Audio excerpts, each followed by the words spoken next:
Olá pessoal, tudo bem? Estou eu e o Conrado que promovemos o podcast Diálogos em Filosofia e Direito e hoje nós vamos fazer um negócio diferente.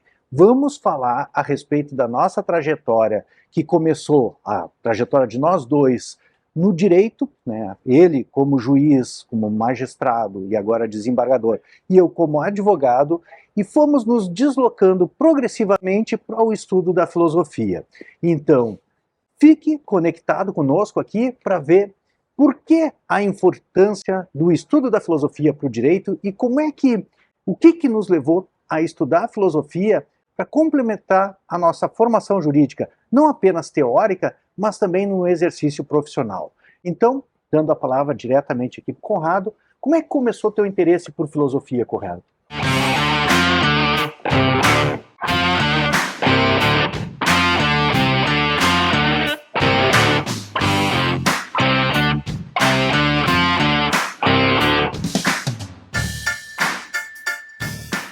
Leandro, eu acho que, tu sabes assim, ó, eu sempre tive muita curiosidade de ir além das superficialidades, né? E eu acho que uma das formas, e claro, o direito ele tem muitos temas, ele oferece muita profundidade, muitas coisas, mas me parecia que sempre estava faltando alguma coisa. E, de fato, né, nós sabemos que por trás, ou como fundamento de todo o instituto jurídico, existe uma filosofia que tem origem ali, né, que dá origem a esta concepção jurídica, né, sempre é uma concepção filosófica que gera uma concepção jurídica. E nessas andanças percebi que para melhor poder observar o direito, eu tinha que sair do direito. Né? Digamos assim, isso de uma certa forma não é bem uma metafísica, né? Mas até porque é impossível, não existe nada fora, né? Tudo já está, nós estamos sempre dentro, né? Mas o fato é que foi exatamente esta visão, assim, esse afastamento, eu diria melhor, né? Não propriamente um estar fora, mas um afastamento para então poder observar. E me recordo de, nessas leituras de vários autores, assim, de uma forma ainda bastante variada e não muito, digamos assim, setorializada, me surgiu um livrinho bastante interessante que é do professor Len Streck, que o nome é O que é isso? Decido conforme a minha consciência. Isso durante a tua graduação, depois? Isso já foi Não, isso foi já na vida profissional, né? Uhum. E aí, então, eu, na verdade, as coisas acabaram, assim, meio se condensando, né? Num determinado momento em que, já na própria profissão, já tinha muitos anos de profissão da magistratura, e eu disse para minha mulher, assim, olha, eu estou querendo fazer alguma coisa diferente, assim, né? Não quero me aprofundar em nada ligado propriamente, especificamente ao direito, mas estou pensando, eu fiquei entre história e filosofia, pensando, olha, eu acho que Aí ela, na época, ela estudava direito e ela era colega do professor Drayton, lá na PUC, do direito. A minha esposa é arquiteta, né? E aí ela disse, não, faz filosofia, porque o meu colega, o professor Drayton, ele é o diretor da faculdade de filosofia. Na época era assim, né? E aí me recordo assim, eu digo, pois é, vou pensar. E um dia ela chegou para mim e disse assim, olha, está marcado hoje às 16 horas no gabinete do professor Drayton, lá na PUC, né? E eu digo, como assim? Eu digo, não, está marcado. Não, mas quem sabe não, não tem quem sabe, vamos lá. E aí eu sempre digo para o próprio professor Drayton, eu fui com ela lá e tal, e quando nós entramos, eu entrei no gabinete dele e nunca mais saí da filosofia, né? Uhum. E este livro, então, foi mais ou menos nesta mesma época do professor Lênio, né, que me levou para estudar o Gadamer. E é ali que eu tomei conhecimento, já tinha alguma referência dele, de leituras e tudo, mas nunca assim de uma forma mais, digamos, mais específica, mais profunda, né? E o livro trata sobre essa questão da interpretação, né? Porque a grande questão que o professor Lênio coloca ali é exatamente essa questão de uma visão metafísica dos juízes, a maneira como os juízes decidem. Então, de uma certa forma, é uma espécie de teoria da decisão judicial, né? Mas sob a perspectiva da hermenêutica filosófica. Então, foi fundamentalmente... Eu te perguntaria, assim, pela minha trajetória, mas pela tua colocação, eu veria alguns pontos que eu destaco na minha trajetória, também veria na tua. Que é, primeiro, você tem alguma afinidade à pesquisa já, né? Sim. Tipo assim, a filosofia, o cara que é impulsionado para a filosofia é aquele cara que estuda uma coisa, mas que diz assim, mas deve ter alguma coisa por trás dessa coisa que justifica. Me parece que está na tua resposta, né? Então, desde mais novo, você tinha interesse também por um estudo mais profundo, sempre foi de ler, de procurar essa verdade que justifica essa verdade que é apresentada superficialmente. Sim. Tipo assim, é exatamente a alegoria da caverna, né? Existe, tipo, como se a gente pensasse o direito é aquilo que está sendo reproduzido na parede da caverna como sombra, mas você sabe que por trás daquilo tem outras questões que justificam e explicam melhor um conhecimento mais profundo, que é o que dá razão daquele conhecimento que é uma mera aparência. Para ti também, desde novo, já tinha alguma coisa nesse sentido? Bom, Leandro, eu sempre fui um leitor ávido, né? E eu me recordo, assim, que nas férias eu saía sempre com uma mala de livros, sempre fiz isso, né? Então, ou praia, ou para fora, eu sempre levava a minha mala de livros e então sempre ficava faltando alguma coisa, né? Como eu disse, o direito ele te oferece muitos desafios, ele tem uma grande profundidade, pode se especializar em vários temas do direito, mas a minha questão é exatamente essa que tu colocas. Eu acho que é mais ou menos o que te levou também aí para estudar mais, digamos assim, o Aristóteles, principalmente, né, que a tua trajetória é bem ligada ao estudo do Aristóteles. Mas, sim, sempre tive essa, digamos, essa curiosidade de saber essa concepção. E claro, e aí entra, porque a filosofia, ela também, tu tem que saber história. Se tu não contextualiza o momento filosófico em que que os filósofos têm as suas ideias, isso também fica muito... E o direito é a mesma coisa, eu quero saber de onde é que vieram os institutos jurídicos, né? Da onde nasceram os institutos jurídicos, que momento é aquele ali que determinada norma passou a viger, da onde que se gerou aquilo. Então tu tens que ter, toda pessoa que estuda direito, ela tem que ter um conhecimento, me parece, né? Sob pena tu virar um prático, né? E tu tens que ter um conhecimento teórico, né? Eu até tenho no meu gabinete... como é que é aquela expressão latina praxis sine theoria é um cego pela via, né? A prática sem a teoria é um cego pela via. Então tu tens que ter um conhecimento teórico mais aprofundado, não só do direito, mas da história, da sociologia, psicologia. Quer dizer, eu acho que o profissional do direito ele tem que ter um conhecimento amplo de tudo, né? Eu acho que é mais ou menos o que tu também tivesse essa... É exatamente o começo da Ética Nicômaco. Sim. É o tipo capítulo 3 da Ética Nicômaco, o Aristóteles começa assim, ó, duas coisas, o lado oposto da moeda e depois ele apresenta esse lado da moeda, que é, se você não tem uma formação principiológica, o que ele chama de maturidade ou spoldaios, se você não é um homem maduro, fecha esse livro, não é para você. Você já tem que ser uma pessoa boa e saber o que é certo e é errado, para abrir esse livro, senão não vai fazer sentido nenhum você ler a Ética Nicômaco, você não vai aprender nada, só vai perder tempo lendo. Porque o ensino da ética e também do direito, você já tem que ter alguma noção do que é certo e o que é errado, porque tu vai explicar para uma pessoa que não consegue ter mínimas noções, mínimos princípios introjetados, quando você vai desenvolver a ideia, ela não vai compreender, ela vai achar que a outra questão é que está certo. Tem vários exemplos. Vou usar um exemplo... O que eu costumo usar é meio trágico, mas é o que eu costumo usar, por exemplo, pegar um filme, no Menino do Pijama Listrado.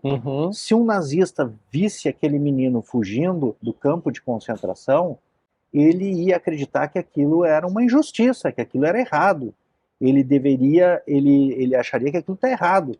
Quando para qualquer pessoa que tem algum princípio humano, de humanidade, pensa assim, ó, ainda bem que ele conseguiu fugir e salvar. No caso, No Menino Pijama Listrado, os dois meninos acabaram, não quero dar não vou dar Dá spoiler? spoiler do filme, né? Tá. Mas fica sombrio isso aí, para não dar o spoiler do filme, mas numa situação daquelas, uma pessoa que tem um princípio introjetado, ainda que não seja estudioso de filosofia, vê que tem alguma coisa errada naquele menino preso no...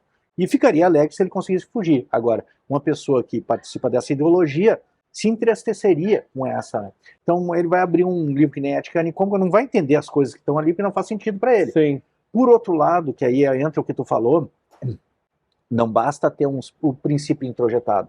O que Aristóteles diz, e esse é o papel do estudo filosófico da ética, é não dizer o que é certo, mas o porquê aquelas coisas são certas.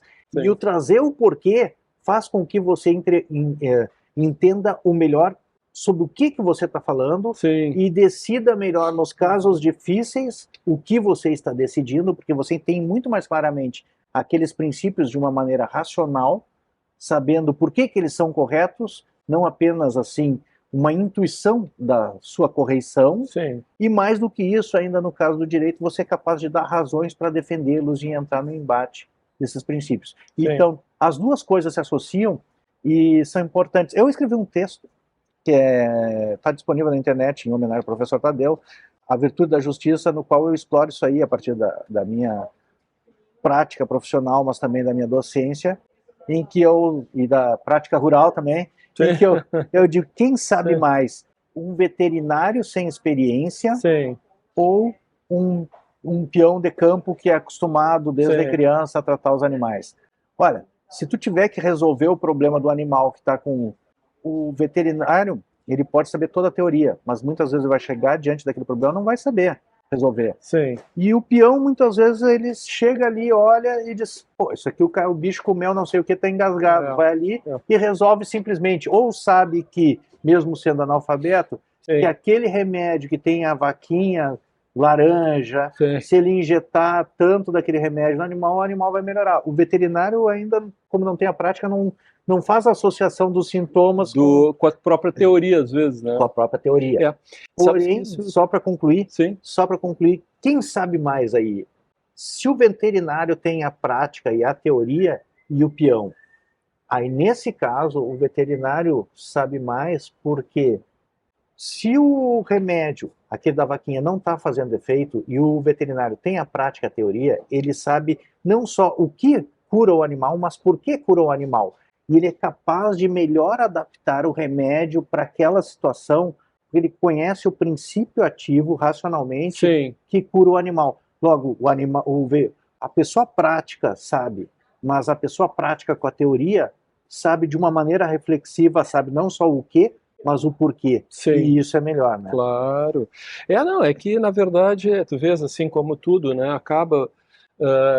nós estamos falando, na verdade, de hermenêutica, né? Porque sim. é de interpretação da realidade. Tá por trás de tudo. A hermenêutica está em tudo, porque nós passamos... A interação entre o ser humano, a linguagem e o mundo, a hermenêutica está no meio. É que, na verdade, assim, se tu levar para a hermenêutica, quando tu compreendes, tu já estás interpretando e já estás aplicando o que tu compreendeu. Este é a subtilitas que o Gadamer fala, né? Não existe momentos separados, é tudo uma coisa só. Então, tudo é hermenêutico, né? Isso que tu colocas é, na verdade, assim, sob essa perspectiva assim, mais teórica, no caso da hermenêutica filosófica, na verdade, o teu horizonte interpretativo ele é muito maior. Quer dizer, o cara está no campo, ele está vendo, vai chover, mas o céu está lindo e tal, mas ele já conhece pelo cheiro do ar, pela maneira sim, que as coisas são, o comportamento dos animais. Mas o cheiro do ar é direto. É impressionante, né? O cara sabe e eles sabem isso que tu disseste, ele olha de longe e já sabe, olha, aquela vaca está doente, ela está estranha e tal, ele já tem um olhar diferenciado, porque isso é o horizonte interpretativo da pessoa que nem sempre está tão somente vinculado, mesmo como dissesse, com a teoria, né? E no direito, eu acho que uma das coisas assim importantes, né, é exatamente essa questão de tu entender essa intuição. O que é propriamente intuição dentro de uma interpretação judicial, né? Essa interpretação, ela pode ser vista de várias formas. Ela pode ser vista metafisicamente, né, como uma intuição divina. Isso tudo é uma balela, porque na verdade não é isso que faz a interpretação. Tu interpretas o mundo a partir dos teus pré-juízos, dos teus pré-conceitos, que tu nem tem consciência disso, mas não é preconceitos no sentido negativos, né? Que a negativa... Pré-compreensão. Uma pré-compreensão na qual tu não tem conhecimento. E a partir deste momento, então, quando tu entras, na verdade, tu já entra com o teu horizonte interpretativo. Eu acho que essa que é a questão, né? Isso foi que me levou para, digamos assim, entender melhor essa estrutura, porque a hermenêutica, é importante dizer isso, né? Para quem estuda... A hermenêutica filosófica, ela não é uma hermenêutica jurídica. Gadamer não era um jurista, era um filósofo, e nunca se aventurou a debater isso. Há um debate famoso dele com o italiano, com o Betti, né? Betti? Como? Emílio Betti. O Emílio Betti. E ali há um debate. Adoro ele, os livros dele também são bem só que ele é um cara que representa, inclusive, assim, ó, pela visão da hermenêutica filosófica, um idealista. Né? Há um idealismo naquela interpretação, porque a hermenêutica filosófica ela não é um método de interpretação. Né? Ela, digamos assim, ela tem uma estrutura filosófica, é outra coisa do que metodologia. Ela não te ensina métodos, ela não é isso aí. Não tem a receita da... ela não tem isso, ela explica o que está antes. Fenômeno. Exato, o que está antes, né? Então, eu acho que essa foi uma grande, digamos assim, uma grande descoberta, essa minha investigação, né? E tu perguntasse, olha, como é que começou? Então foi isso, era sempre aquela coisa, assim, porque o juiz é uma atividade judicial, fundamentalmente, ela é muito solitária. E tu tens, assim, tens que ter uma certa cautela de não achar que tu está tendo uma inspiração divina ou metafísica, que tu está fora da coisa interpretando, né? Então isso que me levou a compreender mais profundamente o que acontece dentro de um processo judicial e dentro do que um juiz faz quando ele está interpretando. Não tirando valor, né, Leandro? É importante dizer isso, assim, do conhecimento da filosofia, da hermenêutica jurídica. Sim, são coisas distintas. São coisas distintas. Se tu puder fazer uma distinção... Exato. Então, por exemplo, até estava pensando isso esses dias, né? Eu tenho um livro que eu recomendo a todos os operadores, estudantes, que é o do Carlos Maximiliano. Né? O Carlos Maximiliano, no Brasil é um clássico. É um clássico. Eu tenho um outro... um autor francês, lamentavelmente agora não está me ocorrendo o nome dele, que também é excelente, ele se aproxima bastante da filosofia. E uma coisa importante dizer em relação à interpretação, né?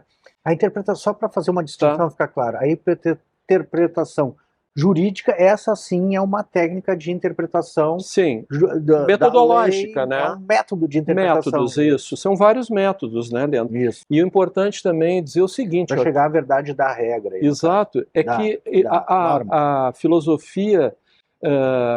porque nós temos duas coisas separadas, a ciência do direito e a filosofia jurídica, né? Sim. E a filosofia jurídica, ela, na verdade, apesar das controvérsias, ela pertence à filosofia e não à ciência do direito. Sim. Né? Isso é importante que o aluno entenda, né? Porque para ti teres um bom conhecimento, é o caso, por exemplo, que as tuas aulas online e os teus vídeos, que tu explicas ali uma série de autores, né? Que eles, digamos assim, eles favorecem, né? Te auxiliam, te dão um suporte teórico, filosófico para compreender melhor o direito, né? E aí tu estás interpretando já também, né? Tu tens um olhar crítico sobre o direito. Eu acho que esta que é a grande questão, né? Eu ia te dizer, minha trajetória, e para completar exatamente isso que tu está falando, a minha trajetória do direito para a filosofia, que nem eu disse agora há pouco, eu dei uma aula esse ano numa universidade, e fui convidado com um amigo nosso para dar uma aula na universidade, e eu disse para os alunos, né, quando eu entrei no direito, O meu sonho era ser muito rico. Eu não queria ser juiz, Sim. eu queria ser advogado, muito rico. Eu era adolescente, queria ser muito Sim. rico. E disse, um dos caminhos que eu tenho para fazer isso é virar um professor famoso, com livros famosos, e me destacar no direito, né? Sim. Muita coisa mudou depois disso aí, né? Muita coisa mudou. Mas sonhos de adolescência, de juventude, né? Mas sempre tive essa vocação, Lícitos. sempre tive essa vocação filosófica. E outro dia eu estava conversando com uma colega e eu disse para ela, eu acho que o primeiro livro que eu li de filosofia foi A Política e depois Maquiavel na faculdade. Sim. Na verdade, academicamente, foram os dois primeiros livros que eu li indicados pelo professor da faculdade. Mas depois eu comecei a ver na minha infância, antes eu já me interessava, até citei agora outro dia, não sei se tu viu, John Kenneth Galbraith, com A Era da Incerteza, que era um programa gravado pela BBC. E eu assisti isso quando era criança. Sim, esse é muito antigo, me lembro. E era tipo uma filosofia da economia, sim, cara. Então falava exatamente. do Karl Marx, falava do Malthus, teoria malthusiana, né, que hoje em dia ninguém fala, né, mas a teoria malthusiana e outras tantas. Depois, quando eu tinha uns 15 anos, eu li o livro dele. Então eu tinha essa propensão já filosófica, assim, curiosidade, né? Uma curiosidade que vai além da sombra na caverna, que nem tu também te manifestou. Tu entende a coisa, mas tu quer saber o porquê daquela coisa, né? Essa é a diferença, né? E aqui talvez tenha uma diferença entre, inclusive, o conhecimento filosófico, os demais conhecimentos e a mitologia mesmo. A mitologia é o ser humano buscando uma resposta grega, por exemplo, né? Sim. Hesíodo, em teologia, teogonia, que vai apresentar a vida dos deuses, é o ser humano buscando uma resposta para aquilo que é, né? Para o mundo que se apresenta diante dele. Ele vai buscar uma resposta teológica, né? Uma revelação divina para, né, uma resposta religiosa mesmo. Agora, a filosofia vai com esse pulo da razão, que é essa postura de dar um passo atrás, a postura de curiosidade, que tu falou muito, que eu me identifico contigo, né? Então, essa curiosidade que diz assim, não, mas a coisa está aqui, mas será que tem algo a mais? Então, esse é o primeiro passo da filosofia, eu acho. E se o cara tem uma propensão filosófica, ele acaba dando esse passo, né? Vai ser empurrado. Me lembrei o professor Luciano de Jesus, que dizia... Excelente, professor. Temos que conversar com ele de nosso novo. Professor. E ele dizia, ele sempre diz assim, quando você percebe que uma cadeira não é só uma cadeira, você já entrou no mundo da filosofia. Né? O professor Tim, né, quando falando da mão, diz assim, aí sempre vem ela, a filosofia, e repergunta, mas isso de fato é uma mão? Então, tu põe em questão tudo, né? Eu acho que essa que é a grande questão, né? Tu falasse agora na verdade, como é que é o... Tem até um nome, o professor Drayton sempre traz essa palavra, mas eu não me recordo em grego, né? Que é o espanto, né? Da filosofia, é aquele momento em que tu te dá conta que as coisas não são exatamente como tu está vendo, né? Então ali é que vem essa dúvida, essa instigação, né, para tu investigar, né? Na alegoria da caverna é exatamente a saída da caverna. A saída da caverna, né? Não é achar respostas, mas é de fato tu vê que tu não estava vendo a verdade. Que tu sai e, como diz Platão, cega, né, inicialmente os olhos e depois aquilo vai se clareando e você percebe que o mundo lá fora é outro, né? Que as coisas têm outra dimensão. E aí, nessa minha trajetória de querer ficar rico, eu comecei a fazer pós-graduações e trabalhar como advogado. E aí comecei a fazer contratos agrícolas.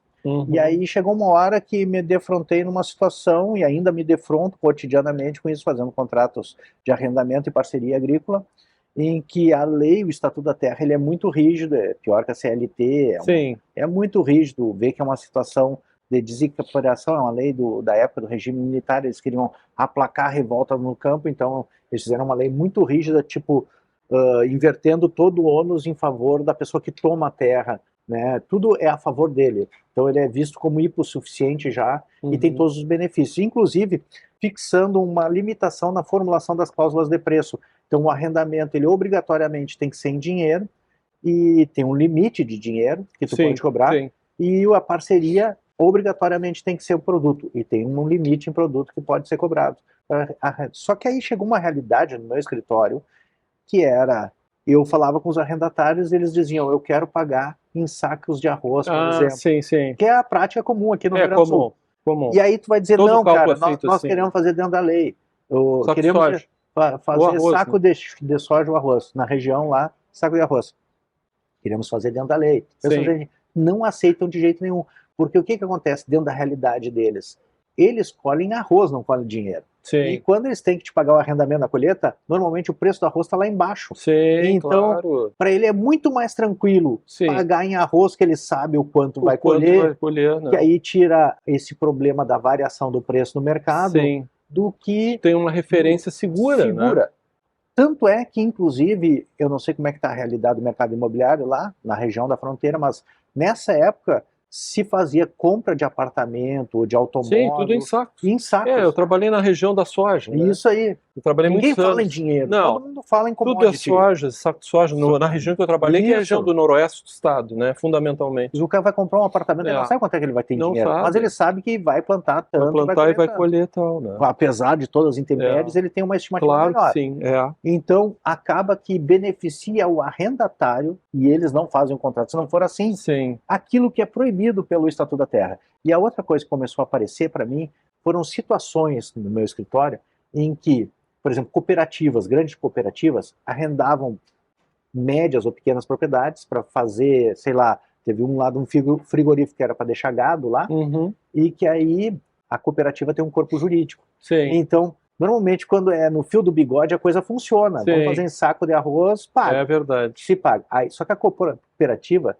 sabia que se ela elaborasse o contrato daquela forma, a cláusula de preço seria nula de pleno direito, é uma cláusula abusiva, nula de pleno direito. Então, primeiro ano já não pagava o arrendamento, aí o produtor dizia, tem que me pagar, no próximo ano vão pagar. Não pagava também. Terceiro ano, o arrendatário, o proprietário da terra, entrava na justiça de despejo por falta de pagamento. A defesa dizia que a cláusula de preço era nula de pleno direito, logo não tinha como pagar. E o juiz decretava decretava improcedente a ação de despejo por falta de pagamento, porque a cláusula era nula de pleno direito, e não decretava o despejo. Acabava que muitas vezes uma coisa que era para beneficiar o arrendatário e distribuir a terra, acabava aglutinando a terra. Tirando, dava o efeito oposto, né? Dava o efeito oposto, tirando uma outra situação, que a terra hoje não é um dos insumos mais caros. Antigamente, quem tinha a terra tinha assim, o meio de produção. Mas hoje em dia, se tu for pensar, fazer uma barragem é muito mais cara do que a terra que tu vai plantar com aquela barragem. Se o diesel é um insumo extremamente caro, herbicidas e outros insumos, uma colheitadeira custa alguns milhões. Certamente é mais caro que a terra que tu vai plantar com ela. Então tem uma série de outras coisas que são insumos muito mais caros. Então essa situação mudou. E isso me levou a pesquisar a nível de especialização. O colega teu, o juiz, o Wellington Pacheco Barros, na época, chegou a ser desembargador. Me lembro. Foi desembargador, escrevia sobre direito agrário, porque ele foi juiz em Uruguaiana. E aí eu fiz uma especialização, ele era professor, eu fiz o trabalho sobre supervisão dele. Eu acho que ele era do Nordeste também. Isso. Mas ele trabalhou em Uruguaiana e pegou esses contratos muito bacana, muito legal. Parceria e arrendamento. E eu disse para ele, doutor, eu tenho um problema que eu pego esses contratos, sempre dá isso. E ele me diz assim, Leandro, a lei diz isso, mas eu concordo contigo. Eu só vejo injustiça acontecendo. Claro. A lei está sendo... Só que o que acontece? A lei é lei, sabe? Ainda mais uma lei dessas. Então, eu comecei a ver esse descompasso entre a realidade e a lei. A lei não estava nem atingindo a finalidade dela, que era distribuir a terra, mas estava privilegiando quem já tinha dinheiro, que o cara, para chegar para plantar na tua terra, ele já tinha colheitadeira, já tinha 2 ou 3 tratores, já tinha uma série de insumos e capital para plantar. E às vezes chegava numa pequena propriedade e conseguia pegar aquela pequena propriedade para ele. Então estava gerando efeito inverso. E o juiz mesmo me disse que estava sentindo a mesma coisa. Então comecei a fazer um trabalho e aí... Talvez isso entra numa questão hermenêutica, né? Assim, a rigidez da lei e até onde o juiz tem liberdade de fazer essa interpretação. É complicado, mas talvez tenha sido o mesmo problema, que foi, eu passei por uma fase de limbo, né, que serve, eu acho, o pessoal que nos acompanha aí, que é nós que somos da prática do direito, quando a gente quer sair da caverna, a gente ainda está preso por grilhões, né? Então eu ia para o programa de pós-graduação em filosofia, porque eu fiz o trabalho em nível de especialização em contratos em direito civil, e comercial e agrário, mas aí eu fui ele mesmo me disse, eu acho que o teu trabalho é mais de filosofia. Aí eu fui para o PPG, fio da PUC, aí cheguei lá, apresentei, até o professor Emildo Stein estava na banca, né? Aí ele não fui aprovado, mas ele disse, vem conversar comigo depois, Fui conversar com ele e disse, a gente não aprovou o teu trabalho porque o teu trabalho é jurídico. Ah, entendi. E aí... Ficasse um limbo, então. Aí, exatamente. Eu fiquei um limbo até achar a URGS, que tinha Sim. filosofia do direito. Porque para que lado vai cair? A filosofia do direito é muito trabalho. E, de fato, quando eu apresentei meu projeto, era praticamente uma petição com base em acórdons, com alguns autores soltos da filosofia, né? Então ele tinha razão. Muito legal. Né? Sim, claro. Agora, isso que tu está trazendo é muito legal, sabe? Essa questão, acho que nós estamos falando agora, entramos um pouquinho nessa questão da interpretação, né?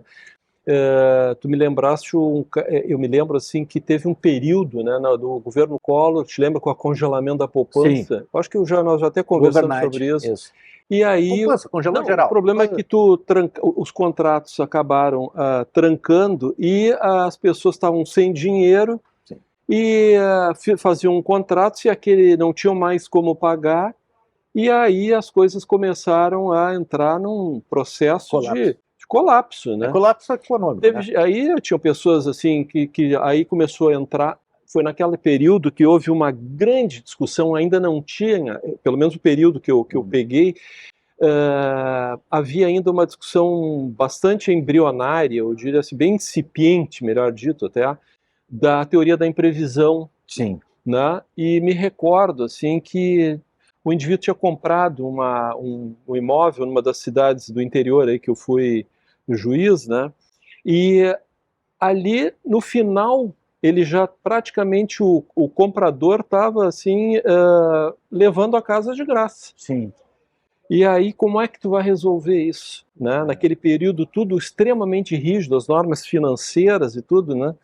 E se tu vai levar pelo contrato... Pela lei, pelo contrato... já estava morto. O camarada ele simplesmente entregou a preço de banana, mas quase literalmente. Mas... Aí veio para mim, na época, e a saída foi a cláusula rebus sic stantibus. Sim, perfeito. Né? Perfeito, foi uma boa saída. Foi ali que eu aí comecei a estudar essa questão, né? Tu vês assim que o juiz ele não pode também, tu vê como não pode, o juiz ele tem que ter uma liberdade de trabalhar, porque senão, eu sempre digo, né? Tem um autor agora, a hermenêutica jurídica, né? O Ferrara, o nome dele, né? Ele diz assim, o juiz é a ponte entre a lei e a vida.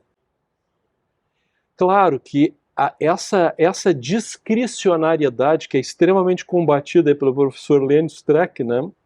Mas que alguma discricionariedade tu tens que ter. Porque senão tu não consegue, se tu vai seguir um país extremamente com variações de toda a ordem social, econômica, política, que nem o Brasil, nós tivemos quantos planos econômicos? Sim. Né? Planos radicais. O pessoal de hoje nem tem ideia, porque mudava a cada 4 anos ou 2 anos, mudava. A moeda botava 3 zeros. Nós vivemos agora, exatamente, nós vivemos já agora de mais de 2 décadas, né, que desde o Plano Real que nós estabelecemos, graças a Deus o Brasil entrou pelo menos numa previsibilidade monetária. Agora, isso não existia. Nós temos assim, no período, nós tínhamos lá, não sei se tu é mais novo do que eu, mas nós tínhamos ali, o primeiro era o Cruzeiro, depois Cruzeiro Novo, depois veio o Cruzado Novo. Tem o Cruzeiro Real. Depois também. veio o Cruzeiro Real. Veio como é que era o nome antes do Plano Real? Tinha outra. O FIR, o URV. As URVs. Eu trabalhei com isso aí tudo. Tudo isso, esses planos, todas essas mudanças. De aluguel no escritório que eu estagiava, e aí tinha que usar a tabela convergindo moeda para moeda para moeda para moeda. Eu acho complicado.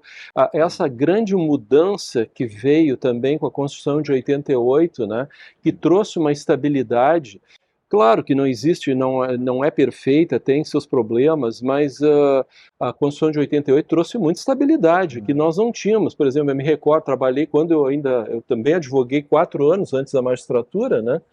E ali tu tinhas ainda era a emenda constitucional 69, né?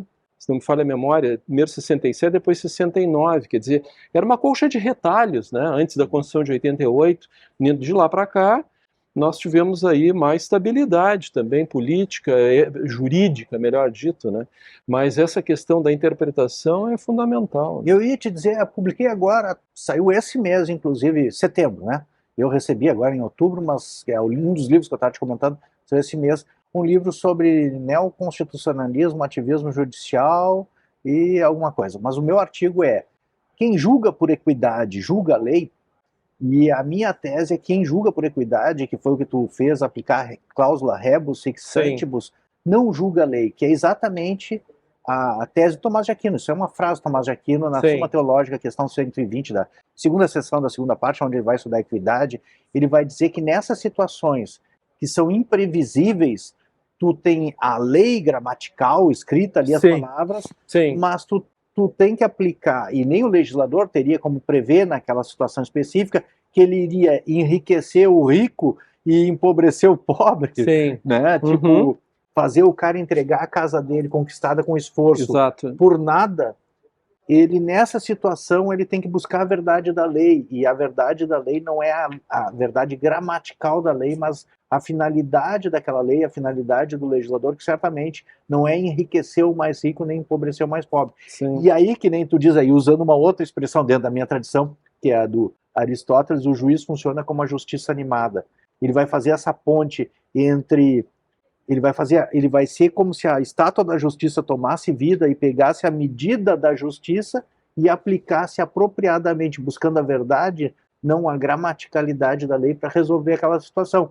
Então, isso tem duas facetas também, que é uma, você não precisa escapar do ordenamento jurídico para fazer isso. Então, quando você fala em discricionariedade, há discricionariedade, mas é uma discricionariedade ainda dentro do ordenamento jurídico, o que é diferente quando... Diz Tomás, o juiz resolve julgar a lei, e aí cada juiz resolve julgar a lei, e aí cada juiz vai ter a sua própria medida para aquela situação. E isso traz vários problemas em termos de justiça. O primeiro deles é que quando a pessoa praticou o ato, a lei era uma, quando ela vai ser julgada, a lei é outra, a lei vai retroagir. O segundo problema é que isso pode gerar anarquia, porque cada juiz terá a sua medida, e é um dos pontos que eu imagino que o próprio Lênio Streck divirja do ativismo judicial, ou de fazer, porque isso acaba gerando anarquia, você não tem mais uma medida. Eu vejo juízes tanto de direita quanto de esquerda criticando o ativismo judicial em virtude disso, porque diz assim, a gente não tem mais um parâmetro, aí cada um terá a sua lei, cada juiz terá a sua lei, então, para regular o passado, isso é um problema, né? Agora, dentro mesmo do ordenamento jurídico, aí é o ponto. Há um espaço de discricionariedade, mas esse espaço ele é também delimitado ainda dentro do ordenamento jurídico. É que, na verdade, assim, ó, se tu trouxer assim para dentro de uma outra perspectiva, talvez, ou paralela, ou sei lá, complementar, aí tu tens assim, ó, a primeira coisa hoje que tu tens uma Constituição. E esta Constituição, porque primeiro nós temos que lembrar assim, ó, que todo o direito ele é construído linguisticamente. Então o que tu tens ali, é por isso que se fala em acordos linguísticos, né, a partir da coisa mesma. Quer dizer, tu tem ali o que a Constituição diz, então esse espaço de discricionariedade não é tão grande assim, tu tens que ver exatamente a partir da Constituição, né, que tu vais, então, digamos assim, sintonizar a tua interpretação. Então, o direito ele caminha em direção sempre a partir de todos os institutos, da aplicação dos institutos jurídicos, a partir do que a norma constitucional está ali irradiando as suas categorias semânticas e eu diria, usando aí um termo fenomenológico, da coisa mesma. Então, o que acontece às vezes é que esta discricionariedade, que é mais ou menos o que tu estás dizendo, sobre talvez de uma forma um pouco diferente, é assim, a pessoa acaba criando uma subjetividade dentro dessa interpretação, né, que ela não, digamos assim, ela não está convergindo para aquilo que a Constituição diz, né? E porque é o que eu digo, né? A dificuldade exatamente é essa, né? Tu vais assim, ó, o que tu vais fazendo é desvelando a norma constitucional para entender qual é o princípio realmente que irradia para as demais normas, porque a Constituição é que dá vida para as outras normas. Eu concordo e acho que é difícil de explicar isso com leigo, e é extremamente abstrato o que tu falou e extremamente verdadeiro, porque é um processo de abstração no sentido que a pessoa, eu costumo contar um caso, né, lá de Alegrete, que eu não sei se eu já te contei. Só para eu não perder a linha, vai lá, vai. senão vou perder. Eu acho que é importante, isso entra num aspecto que deixa isso mais claro, é na questão das nulidades. Uhum. Eu acho que quando tu tens assim, ó, quando tu trata de nulidades processuais principalmente, Uhum. Eu sempre faço, em relação às nulidades, uma ontologia das nulidades. Porque o que acontece? Quanto mais a norma infraconstitucional ela revela, ali está mais presente o conteúdo constitucional, Entendi. mais grave é a nulidade. Sim, entendi. Tu entende? Entendi. É uma ontologia. No direito penal, isso deve ser muito... Isso pode servir para... Tipo, ampla defesa contraditória. O direito penal é bom porque ele é ótimo como exemplos, mas isso serve para qualquer área do direito. Concordo. Quanto mais estiver na norma infraconstitucional, a Constituição, quanto mais você consegue identificar naquela norma a sintonia dela com a Constituição, mais grave é a nulidade. É verdade. Então, isso mostra que todo procedimento, porque o que irradia vida, a seiva jurídica, é exatamente a Constituição. Perfeito. É perfeito. Eu acho que está dentro... Isso aí é uma junção do Hart e do Kelsen, inclusive.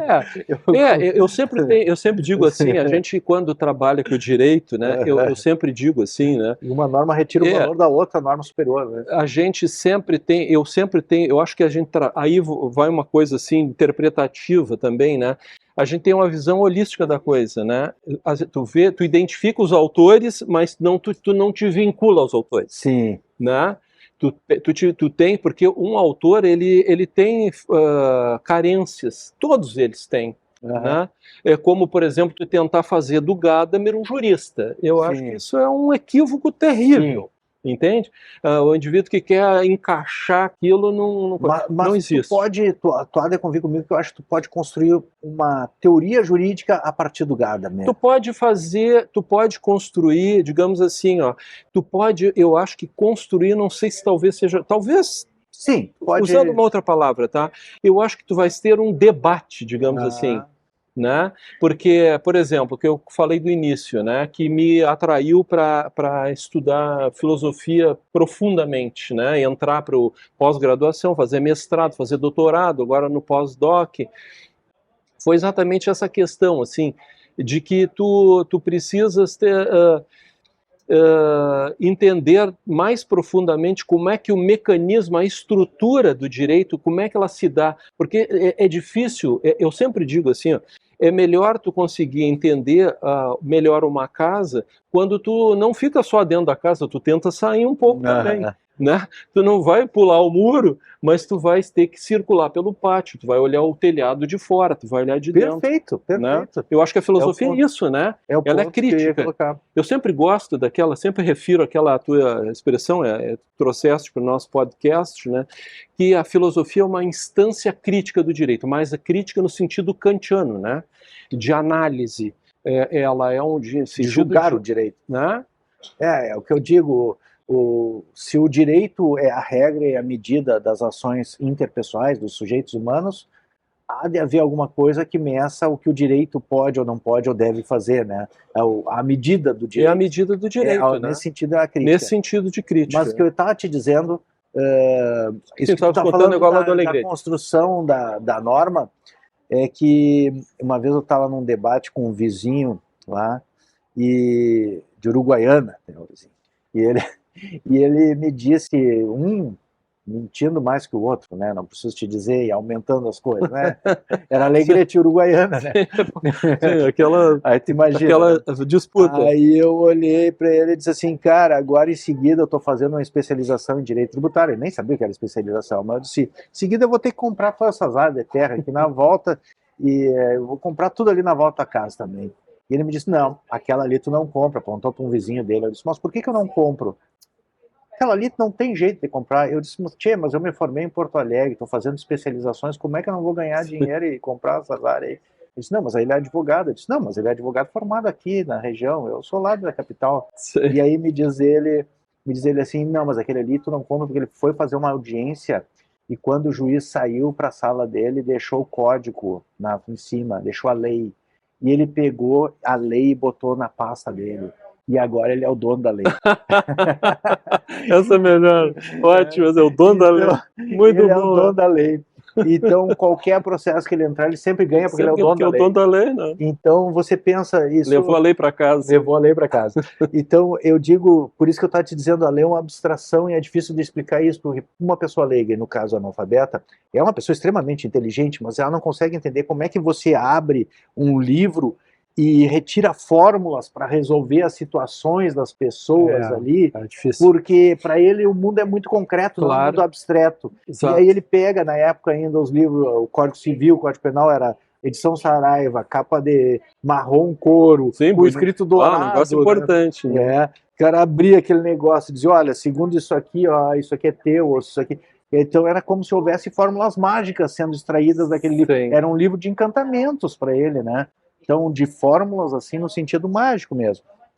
E isso reflete muito o oposto do que é o direito, ainda mais modernamente, e ainda mais contemporaneamente, que na verdade é um trabalho de abstração extremamente elevado.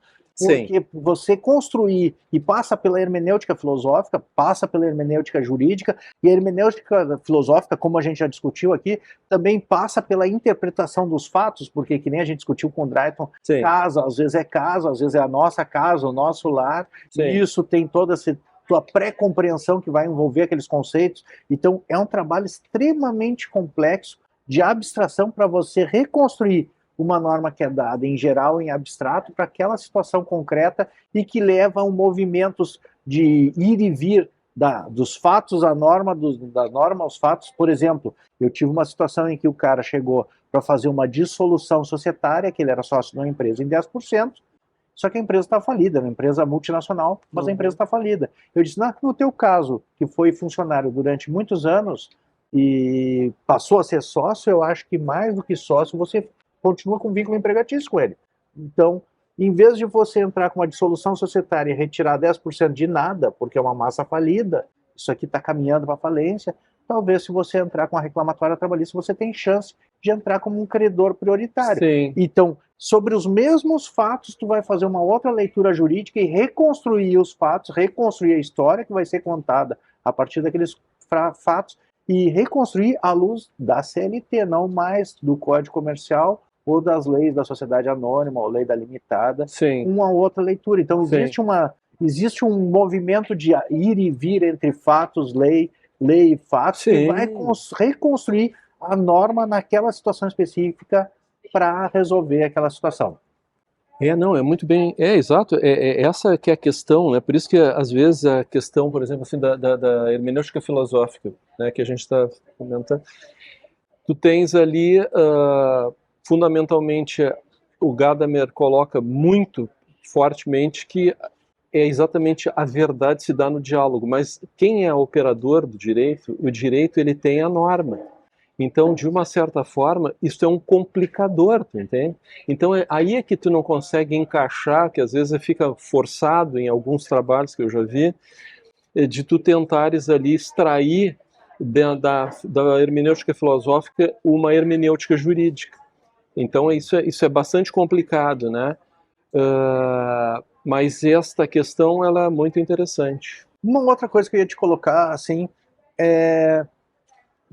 em Hart, ele começa na introdução do conceito de direito, e foi uma das coisas que eu mais gravei, mas depois outras passagens também, mas ele começa a introdução do conceito de direito excelentemente, é um clássico por causa disso também, né, dizendo o seguinte, Nenhuma ciência, nem a odontologia, nem a medicina, nem a engenharia, gastou tanta tinta e rios de tinta para definir o que ela é, ela própria. Ou seja, os médicos não ficam discutindo o que é Sim. medicina, o odontólogo não fica discutindo o que é odontologia e a engenharia não fica discutindo o que é engenharia. O jurista faz isso, fica se perguntando há milênios Sim. o que é direito. É. E diz Exato. ele, responde, isso tem um motivo. Porque definir o conceito de direito, e por isso que o livro dele se intitula O Conceito de Direito, é um ato de poder já. Na hora que você diz o direito é justo, você traz uma teoria para dentro do direito. Na hora que você diz o direito é poder ou é a vontade do legislador, é qualquer outra coisa, você traz outra teoria para o direito. E aí o direito não precisa ser mais justo. Na hora que você diz que direito é a regra escrita na lei, você está trabalhando com outra teoria do direito que exclui a hermenêutica filosófica, mantém só no positivismo estrito a hermenêutica jurídica e afasta a justiça e valores éticos ou morais. Então, o fato de você definir o direito é fundamental para você poder ter uma concepção de direito, poder inclusive pautar as tuas próprias decisões teóricas ou as tuas próprias petições dentro do próprio direito, porque aí tu vai apelar diferentemente para diversos argumentos, tipo a justiça, ou trazer diferentes elementos para poder tanto pleitear quanto decidir um caso na justiça. Não, é que essa pergunta, até agora tu falas isso e eu fico pensando, né? Quando tu diz como, para quê, né? Ou seja, em outras palavras, de que modo, é outra coisa. Agora, quando tu diz o que é filosofia, né? Sim, é o objeto da filosofia. O objeto da filosofia é o que é isso, o que é. Foi talvez que é o que eles colocam uma descoberta do Sócrates, que é o universal. Né? Responder a pergunta do Sócrates é o que é. Sempre. É exatamente. Eles sempre começam um diálogo, o que é o conhecimento, o que é a virtude. É exatamente. Então, quando tu começa a colocar o que este é acho que agora, talvez sinteticamente, é por aí que eu fui estudar filosofia. Quando tu começa a colocar as perguntas, o que é isso, o que é aquilo, e aí tu começa a entrar na filosofia, porque eu acho que o direito, ele vai te dar uma resposta, como é que eu diria assim, ele não vai te dar uma resposta filosófica, ele vai te dar uma resposta jurídica quase. Sim. Né? Sempre. E aí é um como, e não é mais o que é. Entende? Como fazer, Sim. como, não sei. Então, isso deixa de ser propriamente... Claro que tu vai trazer, pode trazer isso para uma questão, como nós conversávamos até com o professor Wilson, né? Uhum. Vai trazer dentro de uma filosofia prática, né? Mas não é propriamente é um como, né? Porque a filosofia prática ela traz dentro dela também muitas questões do como, né? E não do que é. Eu acho que aí é que eu situaria assim a minha vinculação à filosofia, que foi e depois que tu ingressa, meu amigo, tu nunca mais vai sair da filosofia. É verdade. Não, até mais. Te acrescentaria, né? Eu acho que a pergunta do Sócrates é o que é. Uma segunda pergunta que está a meio passo do que tu está colocando aí ainda antes é o porquê, que é a pergunta do Aristóteles. Sim. Sabe que o Aristóteles é famoso por ser um filósofo teleológico. Isso, ele busca a finalidade. Finalidades. As finalidades. Sim. Então ele é teleológico e a pergunta é por quê. Consequência. É por quê. Né? A causa final, digamos assim, o porquê. Isso é fundamental para o direito também e consegue manter, por exemplo, quando você fala que o valor da Constituição está mais presente em uma regra ou em um princípio infraconstitucional, e isso dá um peso maior para aquele princípio ou para aquela regra na decisão, exato. É porque aquela finalidade, aquele princípio constitucional é o telos daquela regra. Por exemplo, algo que garante um prazo para defesa. Claro. Tem o telos no artigo 5º, inciso... É que isso é uma forma de interpretação de hermenêutica jurídica, uma intervenção teleológica, né? Exato. Então, esse peso maior que ele tem é em virtude daquele valor que ele materializa como regra, enquanto um princípio com bastante relevância para o ordenamento jurídico. E depois, finalmente, é exatamente isso que tu colocou. O direito é uma prática. Então, como ele é uma prática, é o porquê É o mesmo. porquê, E aí, exato. não basta tu saber o que, nem o porquê, tu tem que saber praticar também. Mas se Exato. tu souber o que e o porquê, a tua prática fica melhor. E É. isso justifica, eu acho, que o estudo de filosofia. Com E certeza. eu acho que gostaria de te agradecer pela participação. Foi uma conversa informal a respeito de um tema que eu sei que vocês vão adorar, que é por que, ou melhor, o que, por que e como estudar filosofia associada ao direito, né? Por que você que é aluno do direito ou um profissional do direito deveria buscar aprofundar os teus conhecimentos também na filosofia. Espero que tenha ficado claro a partir das nossas trajetórias, né, que saímos do direito e fomos nos encontrar num doutorado em filosofia na Pontifícia Universidade Católica do Rio Grande do Sul, né, sob a supervisão do professor Drayton, a nível de doutorado e de pós-doutorado, e acredito que isso qualifique não só a nós mesmos enquanto seres humanos, né, na nossa trajetória de vida, e também o nosso trabalho enquanto operadores do direito. Agradeceria a você pela atenção, por ter ficado nos acompanhando até aqui. Um grande abraço e uma boa semana. São os votos do professor Leandro Cordioli.